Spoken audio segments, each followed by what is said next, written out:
I pledge to be a president who seeks not to divide, but unify, who doesn't see red states and blue states, only sees the United States.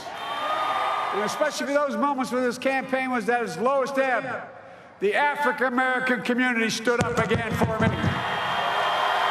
You've always had my back, and I'll have yours.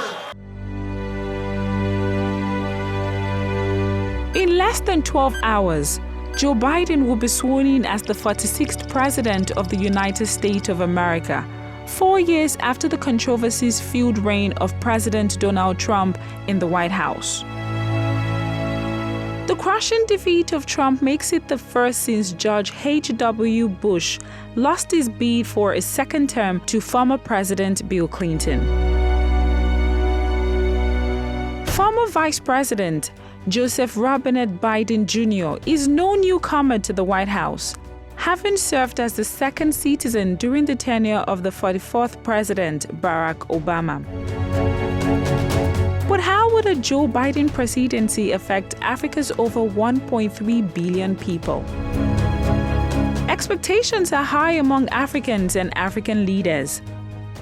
The continent is expecting the 77-year-old to return America to multilateralism, repair relations, and restore aid to UN-led programs. The future of Africa depends every bit as much on those of you who are members of the civil society. Biden is also expected to see to the restoration of issues such as climate change, immigration, women's health, and human rights on the continent. Own inaction on climate change, more Americans see and feel the devastation. While he turns against our allies, I'll bring us back into the Paris Agreement.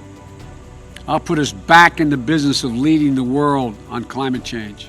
President Trump, during his early years in the office, cut aid to various UN-led programs active in Africa.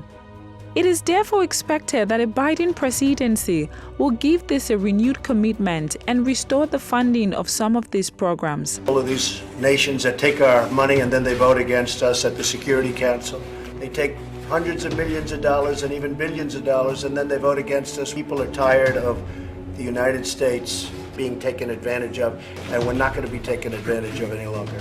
The Trump administration also unnecessarily got involved in the water dispute between Egypt, Ethiopia, and Sudan, in which he took a partisan stand. This should also draw the attention of a Biden presidency. Trump did not hide his disdain for the United Nations and World Health Organization.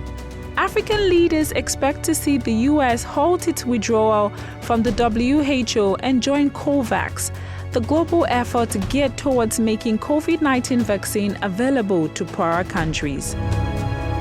Nigeria, Africa's largest democracy, also expects weapon sales to African continent battling insurgency will be fully supported by the U.S. government. In addition, African leaders expect that military aid to the continent will also get better attention from the Biden presidency. African migrants to the U.S. were some of the beneficiaries of the Deferred Action for Children Arrivals, DACA, better known as Dreamers Act, until the initiative was rolled back in September 2017 by the Trump administration.